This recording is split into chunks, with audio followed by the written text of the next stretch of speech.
Bienvenue sur Décidéo, le podcast des passionnés de data, présenté par Philippe Neubourg.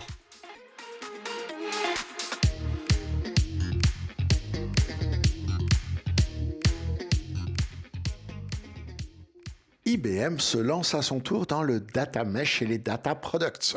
L'entreprise l'a annoncé cette semaine à l'occasion d'un webinaire de présentation de son offre appelé IBM Data Product Hub.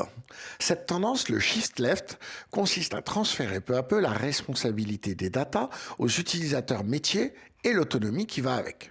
Que vous appliquiez à la lettre les principes du data mesh ou si vous créez simplement des data products pour remplacer vos entrepôts de données centralisés, vous allez passer par la recherche et l'installation d'une plateforme de jeux de données.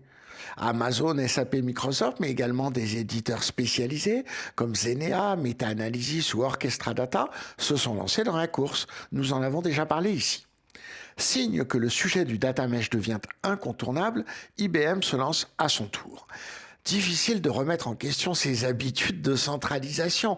IBM annonce Data Product Hub, une plateforme centralisée pour stocker les data products.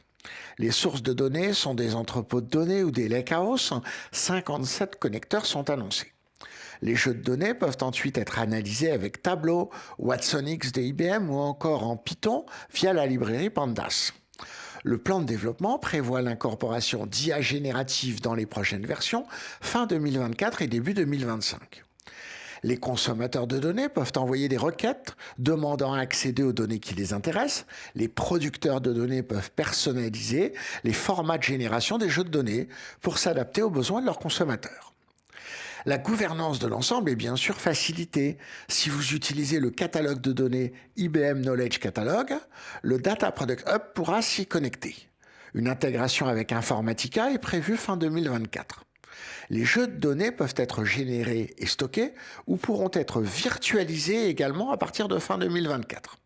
La génération et la mise à jour des data products sera automatisée dans une version de début 2025. Point très important, des data contracts et des niveaux de service peuvent être implémentés afin de gouverner les échanges de données. Un tableau de bord de suivi est même prévu. Ces contrats, lisibles par la machine, permettront dans la version de début 2025 de mettre en place un suivi automatisé de la gouvernance. Le Data Product Hub de IBM sera disponible en version on-premise, à l'achat ou à l'allocation, ainsi qu'en version SaaS, hébergée dans le cloud IBM ou dans d'autres grands clouds.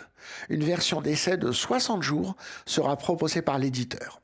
La version perpétuelle sera proposée à partir de $250 000 ou en location à partir de $100 000 par an.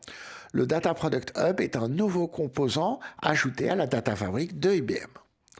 Préparant le futur et la monétisation des données, IBM inclut une fonction de place de marché. On appelle également cela un data space. Mais dès maintenant, les consommateurs de données peuvent l'utiliser pour rechercher un jeu de données répondant à leurs besoins.